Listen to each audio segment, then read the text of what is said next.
하나님께서 오늘 우리에게 주시는 말씀은 역대하 20장 1절에서부터 13절까지 말씀입니다. 하나님의 말씀을 받들어 봉독할 때에 살아계신 하나님의 음성을 들으시기 바랍니다. 그 후에 모압 자손과 암몬 자손들이 마온 사람들과 함께 와서 여호사밧을 치고자 한지라. 어떤 사람이 와서 여호사밧에게 전하여 이르되 큰 무리가 바다 저쪽 아람에서 왕을 치러 오는데 이제 하사손 다말 곧 엔게디에 있나이다 하니, 여호사밧이 두려워하여 여호와께로 낯을 구하여 간구하고 온 유다 백성에게 금식하라 공포하매, 유다 사람이 여호와께 도우심을 구하려 하여 유다 모든 성읍에서 모여와서 여호와께 간구하더라. 여호사밧이 여호와의 전 셋들 앞에서 유다와 예루살렘의 회중 가운데 서서 이르되 우리 조상들의 하나님 여호와여, 주는 하늘에서 하나님이 아니시니이까? 이방 사람들의 모든 나라를 다스리지 아니하시리이까? 주의 손에 권세와 능력이 있사오니 능히 주와 맞설 사람이 없나이다.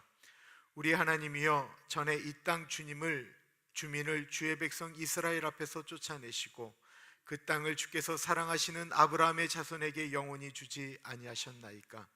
그들이 이 땅에 살면서 주의 이름을 위하여 한 성소를 주를 위해 건축하고 이르기를, 만일 재앙이나 난리나 견책이나 전염병이나 기근이 우리에게 임하면 주의 이름이 이 성전에 있으니 우리가 이 성전 앞과 주 앞에 서서 이 환난 가운데서 주께 부르짖은즉 들으시고 구원하시리라 하였나이다. 옛적에 이스라엘이 애굽 땅에서 나올 때에 암몬 자손과 모압 자손과 세일산 사람들을 침노하기를 주께서 용납하지 아니하심으로 이에 돌이켜 그들을 떠나고 멸하지 아니하였거늘, 이제 그들이 우리에게 갚는 것을 보옵소서. 그들이 와서 주께서 우리에게 주신 주의 기업에서 우리를 쫓아내고자 하나이다. 우리 하나님이여, 그들을 징벌하지 아니하시리이까? 우리를 치러 오는 이 큰 무리를 우리가 대적할 능력이 없고 어떻게 할 줄도 알지 못하고 오직 주만 바라보나이다 하고, 유다 모든 사람들이 그들의 아내와 자녀와 어린이와 더불어 여호와 앞에 섰더라. 아멘. 어려운 일이 닥치는 것을 일부러 좋아하거나 어려운 일이 닥치기를 원하는 사람은 없을 것입니다. 우리는 모두 편안하기를 원합니다. 그러나 우리에게는 뜻하지 않은 어려움이 종종 오지요. 우리 모두는 모두 건강하게 살기를 원합니다. 88세까지 건강하게 살다가 3일 앓고 하루 만에 돌아가는 것, 많은 분들이 그런 얘기도 하십니다. 그러나 병들 때가 있습니다. 온 가족이 모두 건강하면 좋은데 한 분이라도 몸이 아프면 온 가족이 다 병든 것처럼 마음이 어려워집니다. 사업이 모두 잘 되었으면 얼마나 좋겠습니까마는 어려움이 올 때가 분명히 있습니다. 우리가 신앙생활을 잘한다라는 것 겉으로 잘 모릅니다. 어려운 일이 올 때 시험이 들어 교회를 떠나는 분도 있고 아예 하나님을 떠나는 분들도 있습니다. 더 힘든 일은 억울할 정도로 하나님을 의지하였는데 본인에게 오는 어려움을 어떻게 해석해야 되느냐라고 하는 것입니다. 그러나 모든 분들이 어려움이 올 때마다 좌절하는 것은 아닙니다. 어려운 일을 겪게 될 때 좌절할 수도 있지만 그것을 간증으로 만드는 사람들도 분명히 있습니다. 오래전에 불렀던 찬양이 있습니다. 참 좋은 찬양인데, 오늘 집을 나서기 전 기도했나요? 오늘 받을 은총 위에 기도했나요? 마음에 분이 가득 찰 때 우리 종윤 형제 땡큐 한번 불러볼까요?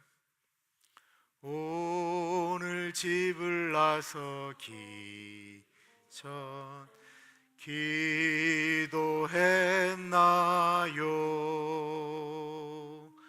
오늘 받을 은총 위에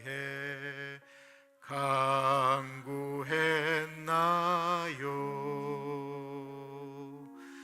기도는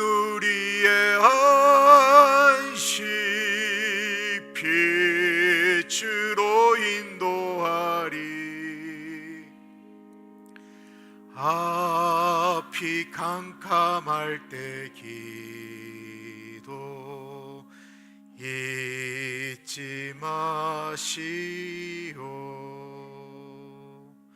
정말 많이 불렀던 찬양인데 가사를 생각하면 참 기가 막히죠. 우리는 매일 집을 나섭니다. 근데 집을 나서는 순간 우리는 무슨 일이 일어날 줄 아무도 모릅니다. 무슨 일이 일어날 줄 아는 사람이 어디 있겠어요? 그러나 많은 사람들은 자기가 원하는 대로 되는 줄을 알고 사실은 집을 나서지요. 그러면서 가족들에게 말합니다. 나 다녀올게. 그러나 나갔다가 다녀오지 못하는 경우도 우리는 경험하게 됩니다. 그래서 기도해야 됩니다. 마음에 분이 가득할 때 기도했나요? 나의 앞길 막는 친구 용서했나요? 이건 거의 요즘 세상에 불가능한 일이지요. 오늘날처럼 누군가가 우리의 자존심을 건드리면 바로 튀어나오는 말들이 쏟아져 나오는 세상에 분이 가득할 때 기도하고 내 앞길을 가로막는 친구를 위하여 용서할 수가 있을까요? 그런데 정말 그때가 기도해야 된다라는 것입니다. 분노가 차서 하는 행동들, 말들 모두 다른 사람에게 씻을 수 없는 상처와 본인에게도 되돌릴 수 없는, 되돌이킬 수 없는 어려움으로 다가올 때가 많다라는 것입니다. 그때 실수하는 겁니다. 분이 가득차고 누구를 위한 원망이 쏟아질 때 우리가 실수하는 거예요. 홧김에 하는 말이 이혼해. 홧김에 하는 말이 사표 집어던지면 나 그만두겠습니다. 되돌릴 수 없는 일들을 저지를 때가 분노할 때다라는 것입니다. 그때야말로 정말로 우리가 기도해야 됩니다. 후렴이 이렇게 이야기하고 있습니다. 앞길 캄캄할 때 기도 잊지 마세요. 앞길이 캄캄하다라고 하는 것은 내 힘으로 감당할 수 없는 상태를 말하는 것 아니겠습니까? 그때 기도하라라는 것입니다. 오늘 본문은 앞길이 캄캄할 때를 말해주고 있습니다. 여호사밧 왕이 다스리고 있을 때 적군들이 쳐들어왔는데 하나도 아니고 세 나라가 연합하여 쳐들어왔습니다. 1절과 2절입니다. 그 후에 모압 자손과 암몬 자손들이 마온 사람들과 함께 와서 여호사밧을 치고자 한지라 어떤 사람이 와서 여호사밧에게 전하여 이르되 큰 무리가 바다 저쪽 아람에서 왕을 치러 오는데 이제 하사손 다말 곧 엔게디에 있나이다 하니 1절에 보면 그 후에 라고 하는 말로 시작됩니다. 그 후가 언제였을까요? 여호사밧 왕이 하나님을 버리고 우상 숭배하고 잘못하기 때문에 일어난 그 후일까요? 아닙니다. 이 그 후라는 말 전에 있었던 일은 여호사밧이 하나님께 최선을 다하여 섬길 때였습니다. 왕의 믿음이 가장 좋을 때였습니다. 나라가 하나가 되어서 하나님을 잘 섬길 때였습니다. 온 나라가 하나님을 찾고 선한 능력을 가지고 살아가겠다라고 몸부림칠 때였습니다. 그러면 온 나라가 왕이 그렇게 하나님을 잘 섬기면 옆에 있는 나라들이 꼼짝 못해야 되는데 도리어 연합군을 형성하여 나라를 치러 왔다라는 것입니다. 왜 그럴까요? 마귀는요, 우리가 하나님 잘 안 믿을 때 굳이 시험 들게 하지 않습니다. 뭐하라 시험 들게 해요? 알아서 망할 텐데. 예수 잘 믿을 때 마귀가 움직입니다. 예수 잘 믿을 때 다른 사람이 생각하지 않은 말로 상처 줍니다. 마귀가 시험 들게 하려고 하는 때는 우리가 예수 잘 믿겠다라고 몸부림칠 때입니다. 마귀는 결코 쉴 데가 없기 때문에 그렇습니다.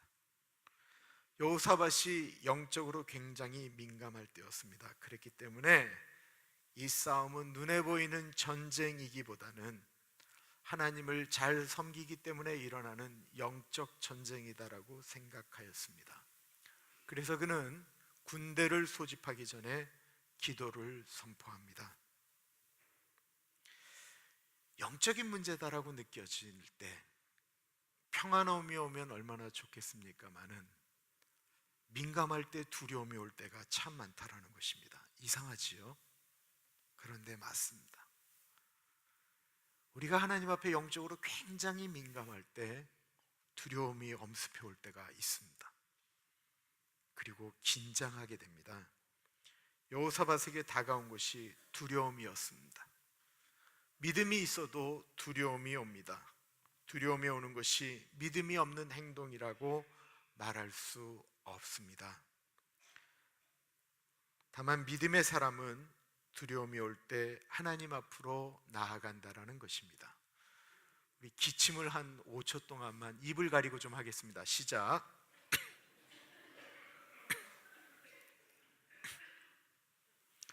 그리고 사탕 드시고 싶은 분들은 나이 드신 권사님한테 찌르면 거의 사탕이 나와요. 3절과 4절 보겠습니다. 여호사밧이 두려워하여 여호와께로 낯을 향하여 간구하고 온 유다 백성에게 금식하라 공포하며 유다 사람이 여호와께 도우심을 구하려 하여 유다 모든 성읍에서 모여와서 여호와께 간구하더라. 여호사밧은 두려움이 몰려오자 하나님께 도와달라고 기도하기 시작합니다. 그런데 이것은 혼자의 힘으로는 도저히 극복할 수 없는 일이다라고 생각되어집니다. 그래서 온 나라에다가 금식을 선포했습니다. 얼마나 큰 위기인 줄 깨달은 것입니다. 잘못하면 나라가 망할 수도 있다라는 것입니다. 그러자 온 유다 땅에 두려움이 몰려옵니다. 사람에게는 두려움이 몰려오면 그 자리를 도망가고 싶어 하지요. 그런데 그 당시 유다 사람들 나라를 버리고 도망간 것이 아니었습니다. 이스라엘 온 백성이 모두 하나님이 계신 예루살렘 성전, 그 성전을 향하여 모여오기 시작하였습니다. 앞에는 금식을 선포한 여호사밧이 무릎을 꿇고 있고 그 뒤로 제사장들이 무릎을 꿇고 있고 문무백관들이 무릎을 꿇고 있는 그곳에 수많은 이스라엘 사람들이 몰려왔습니다. 그들은 소리를 내어 우리는 이제 죽게 되었다라고 말하지 않았습니다. 이게 나라냐라고 말하지 않았습니다. 이 나라가 우리에게 준 것이 무엇이 있느냐라고 말하지 않았습니다. 믿음의 사람들은 어려운 일이 오면 같이 아파하는 것입니다. 그들은 모두 예루살렘으로 모였습니다. 그리고 모두 한쪽에 시선을 모았습니다. 그것은 바로 하나님이었습니다. 이렇게 모여 있을 때 여호사밧 왕이 일어섭니다. 5절입니다. 여호사밧이 여호와의 전 셋들 앞에서 유다와 예루살렘의 회중 가운데 서서 모두 두려워할 때 여호사밧이 일어섰다라는 것입니다. 우리는 이 세상에서 일어서야 하는 존재들입니다. 어저께 새벽 예배 때 불렀던 찬양이 있었습니다. 보네포 목사님이 죽기 전에 쓴 시를 갖고 만든 찬양이었는데요, 그 가사에 선한 능력으로 일어서리라는 대목이 나옵니다. 그렇습니다. 우리는 모두 일어서야 하는 존재들입니다. 우리는 이 세상에서 일어서야 합니다. 일어서야 할 뿐만이 아니라 하나님을 바라보면서 이 세상에 하나님이 원하시는 것이 무엇인지를 우리의 몸짓으로 표현해야 됩니다. 혹시 여러분들의 가정에 어려움이 일어난다면 누가 일어서야 하겠습니까? 우리 교회에 어려운 일이 닥치게 되면 누가 일어서야 하겠습니까? 일어선 여호사밧이 하나님을 바라봅니다. 그리고 하나님을 바라보며 기도하기 시작했습니다. 그 기도문을 우리말 성경으로 읽어봅니다. 우리 조상들의 하나님 여호와여, 주께서는 하늘에 계신 하나님이 아니십니까? 주께서 모든 민족의 나라들을 다스리십니다. 능력과 힘이 주의 손에 있으니 어느 누구도 주께 대항할 수 없습니다. 우리 하나님이여, 주께서 주의 백성 이스라엘 앞에서 이 땅에 살던 사람들을 쫓아내시고 그 땅의 주인 친구인 아브라함의 자손들에게 영원히 주시지 않으셨습니까? 그들이 거기 살면서 주의 이름을 위해 성소를 짓고는 말했습니다. 심판의 칼이나 전염병이나 기근 등 재난이 우리에게 닥쳐와도 우리가 주의 이름이 있는 이 성전, 주께서 계시는 곳에 서서 고난 가운데 주께 부르짖으면 주께서 우리를 소리를 듣고 우리를 구원해 주시겠다라고 하셨습니다. 여기 암몬과 모압과 세일산에서 온 사람들이 있습니다. 이스라엘이 이집트에서 나올 때 그들의 땅에 들어가도록 허락하지 않으셨습니다. 그리하여 이스라엘은 그들에게서 물러나 멸망시키지 않았습니다. 그런데 그들이 우리에게 갚는 것을 보십시오. 주께서 우리에게 기업으로 주신 땅에서 우리를 쫓아내려고 합니다. 우리 하나님이여, 주께서 그들을 심판하지 않으시겠습니까? 우리는 우리를 공격하고 있는 저 큰 군대에 맞설 힘이 없습니다. 우리가 어떻게 해야 할지 모르겠습니다. 오직 우리 눈은 여호와만 바라볼 뿐입니다. 여호사밧의 기도를 보시면 내용도 그렇지만 여호사밧은 하나님께 그 마음을 전달하고 있습니다. 사실은 읽고 싶었던 기도문이 하나 있었습니다. 그것은 뭐냐면, 대한민국이 재헌국회를 시작할 때 갑자기 의장이었던 이승만 박사가 이규영 목사님, 국회의원 중에 한 분이 목사님이셨거든요. 그분에게 갑자기 기도를 부탁한 거예요. 그것이 우리 재헌국회 속기록에 나와져 있어요. 근데 그 기도를 이렇게 그냥 읽는데도 막 가슴이 막 뭉클뭉클하더라고요. 어떻게 갑자기 이렇게 기도를 시켰는데 이런 내용으로 기도하셨을 수가 있을까? 그 얘기는 그분이 평소에 그렇게 기도했다라는 거예요. 하나님이 지금 이 여호사밧의 마음을 받으셨어요. 그가 기도했던 마지막의 이야기가 12절입니다. 세 가지를 이야기하고 있는데, 우리는 저 큰 군대와 맞설 능력이 없습니다. 두 번째는 우리는 이 상황에서 뭘 해야 될지도 모르겠습니다. 마지막에 우리는 하나님만 바라본다라는 것입니다. 우리는 저 큰 군대와 맞설 힘이 없다라고 이야기합니다. 사람은 맞설 힘이 조금만 있어도 기도하지 않습니다. 자신의 힘으로 무엇인가를 할 수 있다라고 생각만 해도 하나님께 기도가 건성이 됩니다. 그런데 정말로 힘이 없다라고 느껴질 땐 기도가 달라지지요. 그런데 여호사밧은 여전히 힘이 있는 왕이었습니다. 나라도 부강할 때였습니다. 그런데도 그의 기도는 마치 아무 힘도 없는 것처럼 하나님께 매달리고 있습니다. 이게 여호사밧의 훌륭한 점입니다. 내 힘이 있어도 없는 것처럼 기도에 모든 희망을 두고 있는 것입니다. 기도가 막다른 골목에 다다라서 기도가 마지막 희망입니다, 이래서는 안 된다라는 것입니다. 기도는 늘 우리의 시작이어야 된다라는 것입니다. 여호사밧이 잘한 것은 처음부터 기도하며 하나님께 나아갔다라는 것입니다. 집을 나서면서부터 기도했다라는 것입니다. 두 번째는 우리가 어떻게 해야 될지 모르겠다라고 말했습니다. 사람이 아무리 계획해도 그 길을 인도하시는 분은 여호와라고 하셨습니다. 아무리 좋은 계획을 가지고 있어도 하나님이 함께하지 아니하시면 안 된다라는 것입니다. 이런 적 없으세요? 어떤 일이 닥칠 때 이 방법 저 방법 쓸 수 있는 방법이 여러 가지가 있는데 기도하는데 그 방법을 쓰면 안 될 것처럼 느껴지는 것입니다. 하나님이 원하시는 것이 무엇인지를 알고 싶은 것입니다. 그래서 고백합니다. 하나님, 우리는 어떻게 해야 될지 모르겠습니다. 마지막으로 여호사밧이 오직 주님만 바라본다라고 고백합니다. 믿지 않는 사람들이 생각할 때는 기도하면 떡이 나오냐 밥이 나오냐 할 소리입니다. 어떻게 해야 될지 몰라 주님만 바라본다라고 하는 건 한심한 이야기 같습니다. 저는 열심히 노력하지 않으면서 기도 가운데 부자 되게 해주세요라고 하는 건 어리석다라고 생각합니다. 열심히 몸을 움직이며 운동하지 않으면서 건강해지기를 원하는 기도를 드리는 것도 저는 어리석다라고 생각을 합니다. 그런데 우리 인간은 아무리 노력해도, 아무리 건강을 위해 노력해도 우리 뜻대로 안 되기 때문에 하나님을 바라볼 수밖에 없는 존재다라는 것입니다. 왜냐하면 우리는 제한적이고 하나님은 무한 능력이시기 때문에 그렇습니다. 우리는 이렇게 살다가 죽지만 하나님은 영원하시기 때문에 그렇습니다. 한국에서 꽤나 유명한 목사님 중에 김동호 목사님이라고 계시는데, 그분이 인터넷상에 이렇게 로마서를 강해를 한 건 올렸더니만 그것을 한 출판사에서 책으로 만들게 되었습니다. 그 책을 낼 때 이제 뭐 기자들이 이렇게 뭐 질문도 하고 그러잖아요. 그때 한 기자가 이런 질문을 던졌습니다. 목사님, 어떤 불신자가 왜 예수를 믿어야 합니까? 묻는다면 목사님은 뭐라고 대답을 하시겠습니까?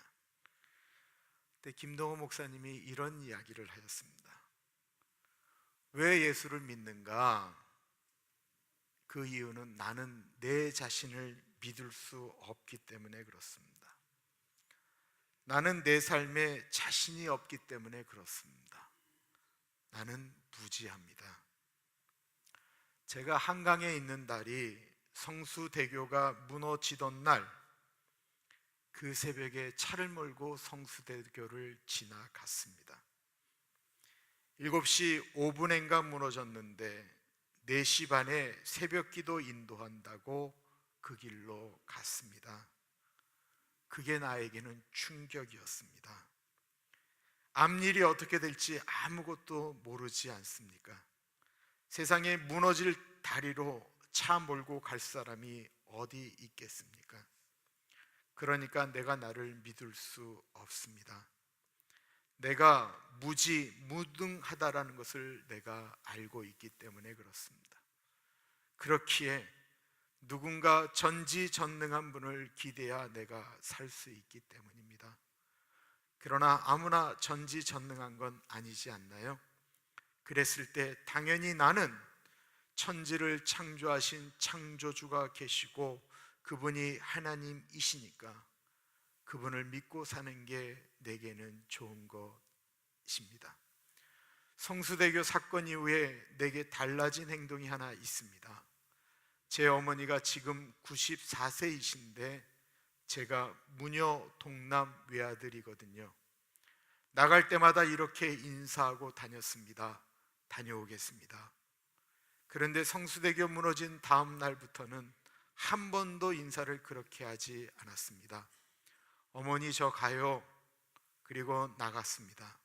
갔다 와서는 다녀왔어요 라고 끊어서 말했습니다. 왜 예수 믿느냐라고 내게 묻는다면 나는 다녀오겠습니다 라는 말을 책임지고 할 수 없기 때문에, 내가 다녀오겠습니다 라는 말을 책임지고 할 수 있다면 저는 예수 안 믿어도 된다고 생각합니다. 그러나 나는 다녀오겠다라는 말 그 하나도 책임 못 지겠더라고요. 그래서 천지를 지으신 하나님을 믿고 살아야겠다, 그 생각을 더하게 됩니다. 우리 중에 어느 누구도 다녀오겠습니다라는 말을 책임질 수는 없습니다. 집에 나갔다가 돌아올 수도 없는 것이 우리들 아니겠습니까? 여호사밧 왕은 왕이었는데 그 사실을 정확히 알고 있었습니다. 자신의 한계를 알고 있기 때문에 하나님을 바라보았습니다. 사도 바울은 자신이 언제 가장 강했는지를 이렇게 이야기하고 있습니다. 그는 기도를 하다가 하나님 나라로 올라가 하나님 나라를 구경하는 환상을 경험하게 되었습니다. 그래서 그는 하나님의 계시도 깨닫게 되었습니다. 그가 기도하면 병자들이 벌떡벌떡 일어났습니다. 그때 사도 바울이 제일 강했다라고 말했는가? 아닙니다. 그의 몸에 병이 있었습니다. 다른 사람들은 다 낫게 했는데 자기 자신의 몸을 고치지 못하는 것이었습니다. 그 때문에 힘들어하고 아파했습니다. 그리고 그 병 때문에 하나님을 더 의지하였습니다. 기도했는데 병이 나았는가? 낫지 않았습니다. 그런데 사도 바울이 이런 고백을 합니다. 내가 약한 그때에 하나님이 나를 붙들어 주시니 내가 약할 때 강한 것을 경험하게 되었습니다. 예수님이 언제 강하셨습니까? 무리를 걸어 다니실 때였나요? 폭풍우를 잠잠케 하실 때였나요? 물고기 2마리와 보리떡 5개로 5,000명 먹이시고 12강줄이 남기셨은 그때였나요? 아닙니다. 예수님의 강함은 십자가에서 내려오지도 못하시고 나의 하나님 나의 하나님 어찌하여 나를 버리셨습니까? 울부짖으며 죽으셨을 때, 빌립보서 2장에 보면 예수님의 강함이 십자가에서 죽으셨을 때 하늘 위에 있는 자들과 땅 위에 있는 자들과 땅 아래에 있는 모든 자들이 예수의 이름을 주님이라 부르는 그때는 십자가에 죽으셨을 때 가장 약할 때였다라는 것입니다. 우리가 언제 강합니까? 돈이 있을 때입니까? 힘이 많을 때입니까? 언제 강합니까? 하나님의 말씀인 성경은 이렇게 말씀하고 있습니다. 하나님을 바라볼 때라는 것입니다. 하나님을 바라볼 때 강한 것을 간증하는 것이 우리의 소망이기를 기도합니다. 기도하겠습니다.